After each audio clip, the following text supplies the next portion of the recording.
ఫలం వల్ల పరమేశ్వర అనుగ్రహం వల్ల మన గురుదేవుల అనుగ్రహం వల్ల ఒక మహాయజ్ఞం నిర్వహించుకుంటున్నాం.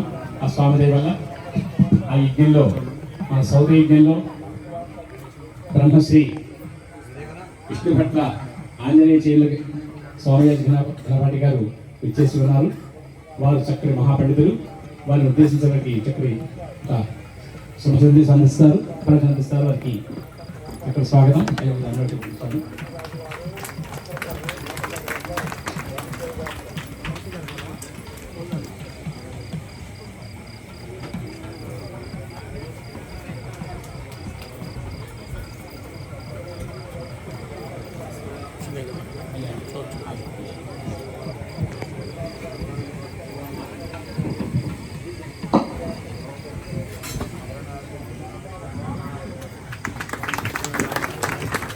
వారు వేదాంగవేత్తలు.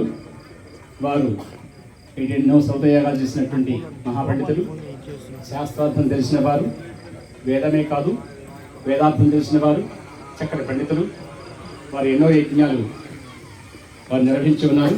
వారు మనం చక్కగా అనుగ్రహం చేస్తారు. చక్కగా ఆస్వాదించండి, ఆనందించండి.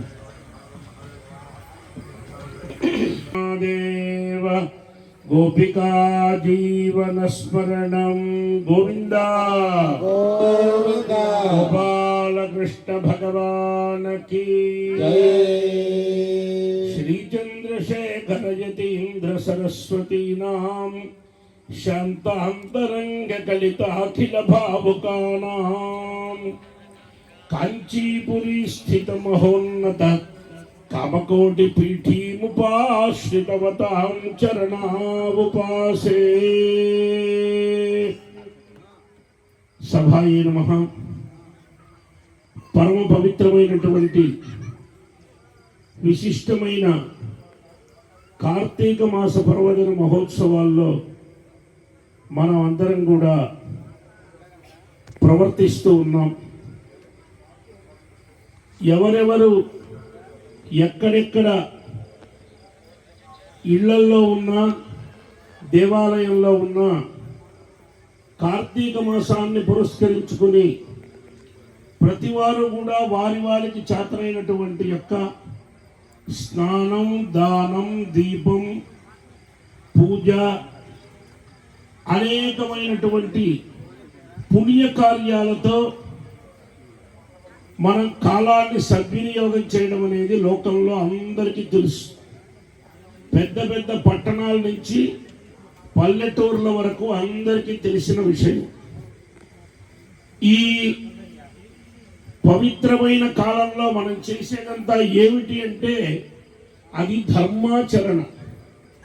ధర్మో విశ్వస్య జగతః ప్రతిష్ఠ. ఎవరి ఇంట్లో వారు ప్రతివారు ధర్మాచరణ చేస్తూ ఉంటారు. కానీ ఇళ్లల్లో చేసిన దానికంటే దేవాలయంలో చేయడం, నదీ తీరంలో చేయడం, భగవత్ సన్నిధానంలో చేయడంలో కొన్ని రెట్లుగా తేడా ఉన్నది.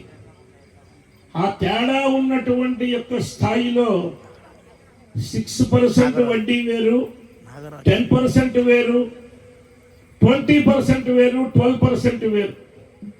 ఆ రకంగా మనకు ఫలంలో తేడా ఉన్నది. ఆ ఫలంలో తేడా ఉన్నటువంటి యొక్క విషయాన్ని తెలుసుకుని వేదోక్తమైనటువంటి కర్మానుష్ఠానం శరద్వాజపేయ యాగం, ఆప్తవాజపేయ శరద్వాజపేయ యాగము అని పరమోత్కృష్టమైనటువంటి మహాయాగం. ఇక్కడ జగద్గురువుల యొక్క దివ్యమైన అనుగ్రహంతో దంజాల శ్రీనివాస శర్మ గారు ఇంకా అనేకమైనది కార్యకర్తలందరూ కూడా కలిసి, ఇందాక వారు దీపోత్సవంలో చెప్పారు, ఒక వ్యక్తి చేస్తే అయ్యేది కాదు, ఒక వ్యక్తి సంకల్పిస్తే అయ్యేది కాదు, ఒక వ్యక్తి ధనం ఇస్తాము అంటే అయ్యేది కాదు. భగవద్ అనుగ్రహం అనేటువంటిది అక్షయంగా వస్తే కానీ, గంగా ప్రవాహంగా వస్తే కానీ ఇటువంటి పుణ్యకార్యం అనేది చేయడం అనేది సాధ్యం కాదు. లోకంలో ఎన్నో చోట్ల పుణ్యకార్యాలు జరుగుతూ ఉంటాయి. కానీ అక్కడికి వెళ్ళి మనం పాల్గొవాలి అంటే, మన ద్రవ్యం అందులో సద్వినియోగం కావాలి అంటే మనకు ఎన్నో జన్మల పుణ్యం ఉండాలి. అందుకనే జన్మాంతరే భవేత్ పుణ్యం తదా భాగవతం లభేత్ అని చెప్పారు.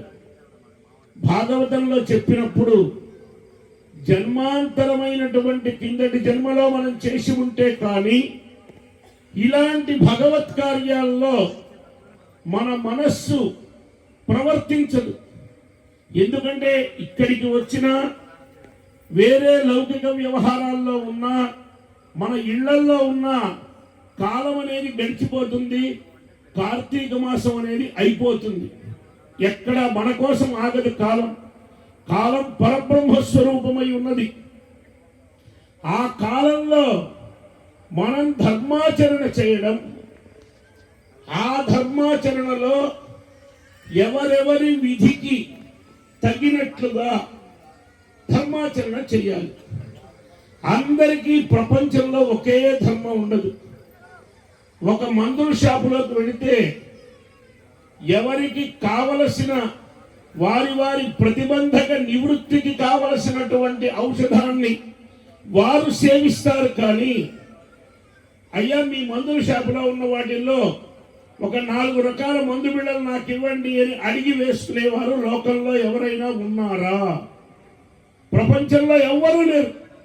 ఏ రాష్ట్రం వెళ్ళినా, ఏ దేశం వెళ్ళినా, ఏ అమాయక గ్రామంగా ఉన్న పల్లెటూరుకు వెళ్ళినా కూడా ఇలా అడిగేవాడు ఎవడు ఉండడు.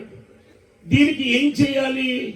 ఎవరో ఒక విశిష్టులైన అద్భుతమైన వైద్యుల దగ్గరికి మనం వెళ్ళి మన యొక్క ప్రతిబంధకం ఏమిటి అనేది వారికి చెప్పి వారి సలహా మేరకు ఔషధాన్ని ఎలా సేవిస్తూ ఉన్నామో, ఆ ఔషధాన్ని సేవించడం వల్ల మనకు ఎంతో సుఖాన్ని ఎలా పొందుతూ ఉన్నామో అదే ప్రకారంగా వేదశాస్త్రములు చెప్పినటువంటి విధి విధానంలో మనం అందరం కూడా ధర్మాచరణ చెయ్యాలి. ఈ పీఠ మీద కూర్చున్నటువంటి వారికి ఉండేటువంటి ధర్మం, వారికి ఉండే బాధ్యత కళ్యాణోత్సవంలో వేరు, చేయించే వారి బాధ్యత వేరు, చూసేవారి బాధ్యత వేరు. అందరికీ ఒకే రకమైన బాధ్యత ఉండదు. ఆ రకంగా వర్ణాశ్రమ ధర్మ వ్యవస్థని బట్టి, మనం వేసుకున్నటువంటి డ్రెస్సుని బట్టి, మన యొక్క అర్హతని బట్టి ధర్మం వేదశాస్త్రముల్లో అనేక విధానాలుగా చెప్పింది. కానీ ఫలం అనేది అందరికీ కావాలి. ఫలం అందరికీ కావాల్సినప్పుడు మనం ఏం చేయాలి అంటే, ఎవరెవరు దానికి తగినటువంటి వ్యక్తులు, విశిష్టమైన వ్యక్తులు ఉన్నారో ఆయా వ్యక్తుల్ని మనం పిలిపించి వారి ద్వారా ధర్మాచరణ జరిపించి తద్వారా లోకక్షేమం అన్న దాంట్లో మనం అందరం ఉన్నాం. కాబట్టి లోకక్షేమం జరిగితే అందరం కోరుకోవాల్సింది ఏమిటి అంటే, లోకా సమస్త సుఖినో భవంతు, లోక కళ్యాణం అనేటువంటి అభిప్రాయాన్ని మనం కోరుకుంటే ఆ లోకంలో మనం ఉంటాం. అలా ఉండాలి అంటే ముఖ్యంగా ఏం చేయాలి అంటే, మనకు వేదంలో నమకము చమకము అని ఈశ్వర ప్రీతిగా రుద్ర పాఠం ప్రత్యేకంగా చెప్పబడి ఉన్నది. మరి ఆ రుద్రంతో ఈశ్వరుడికి ఈ కార్తీక మాసంలో అభిషేకం కానీ, హోమం కానీ, పూజ కానీ ఏది చేసినప్పటికీ కూడా చాలా అనంతమైనటువంటి పుణ్య ఫలం లభిస్తుంది. ఈ రుద్ర వినియోగం ఎక్కడ చెప్పారు అంటే, మహాగ్ని చయన ప్రకరణంలో మహాగ్ని చయనము అనేటువంటి ఒకానొక మహాయాగంలో చెప్పారు. కానీ ఆ ఫలం అనేది అందరికీ రావాలి అంటే అభిషేకం ద్వారా, హోమం ద్వారా, పూజ ద్వారా రుద్ర త్రిశతి అర్చన అని ఉన్నది. ఆ అర్చన ఈశ్వరుడికి పుష్పాలని అందించడం వల్ల వస్తుంది. ఈశ్వరుడికి అభిషేకం చేయడం వల్ల ఫలం వస్తుంది. అభిషేక ప్రియ శివ. అలాగే రుద్రంతో హోమం చేయడం. ఇన్ని రోజుల నుండి అనేకమైనటువంటి పాశుపతములతో ప్రతి నిత్యం ఒక్కొక్క విధానంతో మరి సుమారు 40 మందికి పైగా ఈ మహాయాగంలో ఋత్విక్కులుగా ఇక్కడ ఉండి ఈ కార్యక్రమాలన్నీ కూడా జరుపుతూ ఉన్నారు. అన్ని వేదాల పండితులు వచ్చారు. ఇది కాకుండా శ్రౌత కర్మానుష్ఠానంలో ఒక 30 మందికి తక్కువ లేకుండా అక్కడ అనేక మంది పండితులు వచ్చి ఉన్నారు. అంటే సుమారు ఇదంతా కలిపి లెక్క చూస్తే వేదం 82 ప్రశ్నలు అని చెప్తూ ఉన్నది. అటువంటి 82 మంది ఋత్విక్కులతో పరమోత్కృష్టమైనటువంటి తణుకు ప్రాంతంలో పాలంగి పర్యావరణంలో ఇంత మంది మహాభక్తులు వేల జనంలో ప్రప్రథమంగా భారతదేశ చరిత్రలో వాజపేయి యాగం జరిగింది అనేటువంటి యొక్క చరిత్ర మీ కొడుకులు, మనవాళ్ళు, ముని మనవాళ్ళు అందరూ కూడా రాసి పెట్టుకోవలసినటువంటి ముఖ్యమైనటువంటి విషయం. మనం దానికి ఎంత ద్రవ్యం ఇచ్చామనేది లెక్క కాదు. ఎందుకంటే తెలియకుండా తెలిసి ద్రవ్యం అనేక రకాల సద్వినియోగం జరుగుతోంది, దుర్వినియోగం జరుగుతుంది. తెలిసి సత్కార్యానికి మంచి పనిలో మనం 1 రూపాయి కనుక వినియోగం చేసినట్లయితే చెడుగా వెళ్ళవలసినటువంటి 10,000 రూపాయలు ఆగిపోతాయి. మనం అందరం చూస్తూనే ఉన్నాం. ఒక్క రోజులో కొన్ని అనారోగ్యములు కనుక వచ్చినట్లయితే వాటిని నియంత్రించడానికి కొన్ని లక్షల రూపాయలు, వేల రూపాయలు ఒక్క క్షణంలో ఖర్చు అయిపోతూ ఉన్న సందర్భాలు ఎన్నో ఉన్నాయి. అది మన చేతిలో లేదు. కానీ మనం చేయాల్సిందల్లా ధర్మాచరణ చెయ్యాలి. ప్రతినిత్యం ఇంతటి కార్యక్రమాలు మనకి లభించవు. అయ్యా నేను 1,00,000 రూపాయలు ఇస్తానండి, 16వ తారీఖు నుంచి ఇంకో యాగం మళ్ళీ మొదలు పెట్టండి అంటే అది సాధ్యం కాదు. 15వ తారీఖు వరకు ఉన్న దాంట్లో మనం 116 రూపాయలు ఇచ్చినా సద్వినియోగం అవుతుంది. కొన్ని లక్షల కోట్ల రూపాయల కార్యక్రమం అనేక మంది, వేల మంది భక్తులకి మృష్టాన్న భోజనం. ఈ కళ్యాణం వేదిక మీద మనం అందరం కూర్చుంటే ఎలా ఉన్నది అంటే ఇది బ్రహ్మలోకమా, కలియుగ వైకుంఠమా, శివలోకమా, కైలాసమా, ఎక్కడ ఉన్నాం మనం అనేటువంటి యొక్క సందేహం మనకి వస్తోంది తప్ప సామాన్యమైన విషయం కాదు.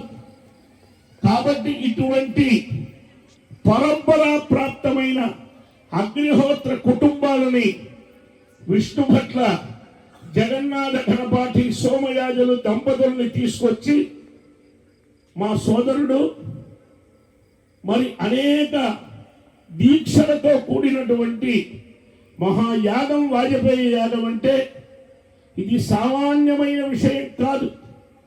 ఎందుకంటే వాజపేయి యాగం 9 రోజుల పాటు మొన్న జరిగి అవభృత స్నానం జరిగింది. 8 రోజుల పాటు లోకక్షేమం కోసం ఒక దంపతులు దీక్షావస్త్రాన్ని ధరించి స్నాన పాన భోజన కాఫీ పలహారాదులు లేకుండా ఒకే యాగశాలలో ఇంటికి వెళ్లకుండా లోకాన్ని సంరక్షించడానికి రక్షక భటులు ఎలా ఉండి మన దేశాన్ని రక్షిస్తున్నారో ఇటువంటి అగ్నిహోత్రులు ఎక్కడెక్కడ సోమయాగములు చేసినా మనందరినీ రక్షించడానికి వారు అటువంటి యజ్ఞములు చేస్తున్నారు. అటువంటి యజ్ఞములు జరిగినప్పుడు మనం అందరం సహకరించాలి. సహకరించడం అంటే కేవలం ద్రవ్యం ఇవ్వటమే కాదు, కార్యాన్ని దర్శించటం. ఆచారం, విచారం, ప్రచారం అని 3 రకాలుగా ఉన్నది ధర్మం గురించి. ఇక్కడ ఏం జరుగుతోంది, ఎలా జరుగుతోంది అనే విషయాన్ని మనం గనక విచారణ చేసినట్లయితే మన మనస్సుకి ఒక విధమైనటువంటి ఆత్మానందం కలుగుతుంది. ఇటువంటి కార్యక్రమం మన జన్మలో మనం ఎక్కడైనా చూచామా, మళ్ళీ చూడగలమా? సోమయాగం అనేటువంటిది 5 రోజులు, తర్వాత మహాగ్ని చయనం అనేది 12 రోజులు, వాజపేయ యాగం అనేది 15 రోజులు, మళ్ళీ తొందరలో మన శ్రీనివాస శర్మ గారి యొక్క ఆధ్యక్షంలో 31 రోజుతో కూడినటువంటి పౌండరీక మహాయాగం అనేది కూడా వారి నిర్వహణలో జరిపించాలి అని చెప్పి నేను సభాముఖంగా తెలియజేస్తున్నాను. ఎందుకంటే ఇందాక దీపోత్సవంలో అనేక మంది భక్తులు 15 రోజులు అయిపోతుంది, 16వ తారీఖు నుంచి ఎక్కడ ధర్మాచరణలో ఉండాలి, శ్రమ అనేది ఎవరికి లేదు. ఎందుకని మనస్సుకు ఆత్మానందం కలిగినప్పుడు ఎవరికి శ్రమ అని అనిపించదు. ఇంత దూరమా, ఇంత ఏరియాలో తిరగటమా, ఎవరికి వారు వారింట్లో వారు తిరగటమే శ్రమగా ఉన్న వ్యక్తులకి కూడా ఇక్కడికి రావడానికి ఎవరికి శ్రమ లేదు. ఎందుకని భగవంతుడి దగ్గరికి ఆయనే మన అందరినీ కూడా తీసుకుని వెళ్తాడు. కాబట్టి 31 రోజు ఆ పౌండరీక యాగం అనేది ఎక్కడ జరుగుతుందో, భగవన్ నిర్ణయం ఎక్కడ ఉన్నదో అది మనకి తెలియదు. అందుకనే ఈ శ్రౌత యాగంలో యజమానైన వాడు యాగశాలలో ప్రవేశించేటప్పుడు ఒక మంత్రాన్ని చెప్పి ప్రవేశిస్తాడు. ఏదమగన్మదేవయజనం పృథివ్యాః విశ్వే దేవాయ దజుషంత పూర్వసమాభ్యాన్యుషా సంతరంతః రాజస్పోషేణ సవిషామదేమా. ఇక్కడ యాగం చేయాలి, ఇక్కడ చెయ్యకూడదు అని మన నిర్ణయమే ఉండదు. భగవన్ నిర్ణయం ఒకటి ఉంటుంది. అది ఎప్పుడు ఉంటుంది అంటే, ఈ ప్రదేశంలో విశ్వే దేవతలు ఋగ్వేద సామవేద యజుర్వేదాత్మకమైనటువంటి యొక్క ఉపాసన చేసినటువంటి స్థలం ఇది అయి ఉన్నప్పుడే మానవులకు ఇక్కడ ఒక ధర్మకార్యం, లోక కళ్యాణం కోసం చెయ్యాలి అనేటువంటి మనస్సంకల్పాన్ని పరమాత్మ మనకి ఇస్తాడు. అందుకని మన ఇళ్లలో కూడా ప్రతి నిత్యం భగవన్ నామ సంకీర్తన చెయ్యాలి. రోజు దేవాలయానికి వెళ్ళలేం, రోజు దానం చేయలేం, ధర్మం చేయలేం. ఇంతటి యాగాలకి మనల్ని పిలిచే వాళ్ళు ఉంటారో ఉండరో, వెళ్ళగలమో లేదో తెలియదు. మీకు తోచినటువంటి భగవన్ నామం, అది వాసుదేవ స్మరణ కావచ్చు, శ్రీరామ కావచ్చు, శ్రీమాత్రే నమః కావచ్చు, ఓం నమః శివాయ కావచ్చు. ప్రతి వారు ఒక దీక్ష తీసుకుని ఒక 20 నిమిషాల్లో, ఒక 40 నిమిషాల్లో ఇంట్లో దీపారాధన చేసుకుని ఒక మండల దీక్షగా ప్రతి వారు భగవన్నామ సంకీర్తన అనేది మీ ఇళ్లలో చేసుకోండి. దానివల్ల మీకు పరిపూర్ణమైన క్షేమం జరుగుతుంది. ప్రతి వారికి గృహకృత్యముల్లో అనేక సమస్యలు ఉంటాయి. అవి చెప్పుకోలేనివి కొన్ని, చెప్పేవి కొన్ని. ఎవరికి చెప్పాలి? మన పక్క ఇంటి వాళ్ళకి మనం చెప్తే వాళ్ళు వీడికి జరగాల్సింది జరిగింది అని వాడు సంతోషిస్తాడు, కానీ వీడికి ఏ రకంగా ఉపకారం చేద్దామని ఆలోచించడు. అలా ఆలోచించేటువంటి పరమాత్మ ఒకడు ఉన్నాడు. ఆయన్ని మనం పట్టుకోవాలి. ఎలా పట్టుకోవాలి? భగవన్నామం అనేటువంటి యొక్క ఒక వజ్రాయుధం ద్వారా మనం పట్టుకోవాలి. ఆ భగవన్నామం అనేది దీక్షగా చెయ్యాలి. ఏ కష్టం వచ్చినా భగవంతుడికి చెప్పాలి. భగవంతుడు మన కష్టాన్ని తీర్చాలి. ఆ రకంగా మనకు పరిపూర్ణమైన క్షేమం జరగటానికి భగవద్ అనుగ్రహమే.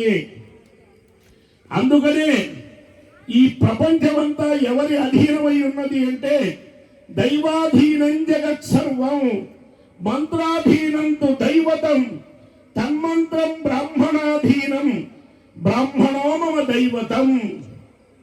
ఎవరు కనిపించినా అయ్యా నమస్కారం అంటారు, కానీ పాదాలకి దండం ఎవరికి పెడతారు లోకంలో?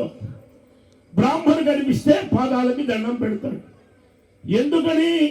వీడి దగ్గర ఋగ్వేద యజుర్వేద సామవేదాత్మకమైనటువంటి యొక్క మంత్రములు నిరంతరం లోపల మిషనరీ తిరుగుతూ ఉంటుంది. వాడికి పవర్ ఎక్కడి నుంచి ఎక్కడి దాకా ఉంటుందంటే పాదాది శిరపర్యంతం ఆ పవర్ ఎప్పుడు పనిచేస్తుంది. అందుకని ప్రతి వారు కూడా బ్రాహ్మణి పాదాలు పట్టుకుంటే మనకి అక్కడి నుంచి ఒక విధమైనటువంటి వైబ్రేషన్ మనకు శక్తి ప్రవేశిస్తుంది. వారి చేతులతో ఆగ్రహిస్తే ఆశీర్వదిస్తే మనకి క్షేమం జరుగుతుంది అనేటువంటి యొక్క హిందూ సనాతన ధర్మంలో మనకి ఉన్నటువంటి ముఖ్యమైన విషయం. కాబట్టి ఇంతటి కార్యక్రమం అప్పుడే మనం 12వ రోజుకు వచ్చేసాం. ఇక 2 రోజులు మాత్రమే ఉన్నది. 3వ రోజు సాయంత్రం మళ్ళీ ఈ కార్యక్రమాలు ఉంటాయో ఉండవో తెలియదు. కాబట్టి పూర్ణాహుతితో కార్యక్రమాలు పూర్తవుతాయి. ఇప్పుడు 15 రోజులు ఈ మహత్కార్యంలో అక్కడ వాజపేయి యాగం జరిగేటువంటి దంపతుల్ని మనం కనుక దర్శనం చేసినట్లయితే వైకుంఠంలో ఉన్నటువంటి లక్ష్మీనారాయణుల దర్శనం, కైలాసంలో ఉన్న పార్వతీ పరమేశ్వరుడు దర్శనం, అలాగే బ్రహ్మలోకంలో ఉన్నటువంటి బ్రహ్మా సరస్వతుల దర్శనం చేసిన పుణ్యం వస్తుంది. అది రేపు ఒక్కరోజు మాత్రమే ఆ యాగశాలలో శ్రౌత యజ్ఞశాలలో ఆ దంపతుల్ని దర్శనం చేయడానికి అవకాశం. నిన్నటి రోజున మళ్ళీ బృహస్పతి సవ యాగము అని ఆ యాగానికి దీక్ష తీసుకున్నారు. 5 రోజుల పాటు మళ్ళీ యాగశాలలోనే ఉంటారు. భోజనం లేదు, కాఫీ లేదు, పలహారం లేదు, ఏమీ లేదు. కేవలం ప్రణవోపాసన చేయడమే. ఎవరి కోసం? వారి కుటుంబం కోసం కాదు, లోకక్షేమం కోసం. యజ్ఞ కళ్యాణ హేతవ అని చెప్పారు. యజ్ఞములనేవి దేనికి అంటే దేశక్షేమం కోసం, కళ్యాణం కోసం, లోక కళ్యాణం కోసం నిరంతరం యజ్ఞయాగాదులు జరగాలి. యజ్ఞయాగాదులు అనేవి 2 ఇక్కడ జరుగుతున్నాయి. అది గొప్ప విషయం. యజ్ఞం అనేది శ్రౌత యజ్ఞం, యాగము అనేది స్మార్త యాగం. 2 కార్యాలు ఒకే చోట జరగడం అనేది చరిత్రలో ఇదే ప్రప్రథమంగా నేను చూస్తున్నటువంటి విషయం అని చెప్తున్నాను. నేను సుమారు ఒక 100 యజ్ఞాల్లో పాల్గొన్నాం. ఇటువంటి అద్భుతమైన చిత్రీకరణ, మహావైభవాన్ని తీసుకొచ్చినటువంటి వ్యవస్థ అనేది ఇంతవరకు ఎక్కడ దర్శనం కాలేదు. దీనికి కేవలం కంచి కామకోటి పీఠాధిపతుల యొక్క దివ్యమైన పరిపూర్ణమైన అనుగ్రహ వైభవ విశేషం అనేది అనంతంగా అక్షయంగా ఉన్నది అని చెప్పి సభాముఖంగా తెలియజేస్తున్నాను. మరి ఎన్ని వందల మంది, వేల మంది ఈ కార్యక్రమంలో ఎన్ని రోజుల నుంచి శ్రమపడ్డారో తెలియదు. పేరు పేరున వారందరి స్మరణ చేయడం అనేది సాధ్యం కాదు. వారందరికీ కూడా దీనికి శారీరకంగా, మానసికంగా, వాచికంగా అలాగే దూరంగా ఉండి అనేక మంది ఈ కార్యానికి సహకరించిన వారు అందరికీ పరిపూర్ణమైనటువంటి యోగక్షేమాలు జరగాలి అని చెప్పి తెలియజేస్తూ మిగిలినటువంటి కళ్యాణం జరిపిస్తారు. శతమానం భక్తి శతాయు పురుషేంద్రియ ఆయుష్యేంద్రియే ప్రతిష్టతి. రేపు వాజపేయి యాగ ప్రాంగణంలో ఉదయం 11 గంటలకు సుబ్రహ్మణ్య ఆహ్వానం జరుగుతుంది. ఆ సుబ్రహ్మణ్య ఆహ్వానం మేరటికి వచ్చి మరి అనేక మందికి సత్సంతానం కలగాలని, అన్యోన్య దాంపత్యానికి, అలాగే వివాహం కావలసిన వారికి అనేక రకాలుగా ప్రతిబంధకాలన్నీ కూడా నివృత్తి జరుగుతాయి. ఆ సుబ్రహ్మణ్య ఉపాసన కాలంలో వచ్చి అక్కడ అక్షతలు గనక వేయించుకున్నట్లయితే అది రేపటి వరకు మాత్రమే ఆ అవకాశం. దాన్ని అందరూ సద్వినియోగం చేసుకోవాలి అని చెప్పి ప్రార్థన. ఈ అవకాశం నాకు ఇచ్చినటువంటి కార్యకర్తలకు అనేక ధన్యవాదాలు తెలియజేస్తూ స్వస్తి.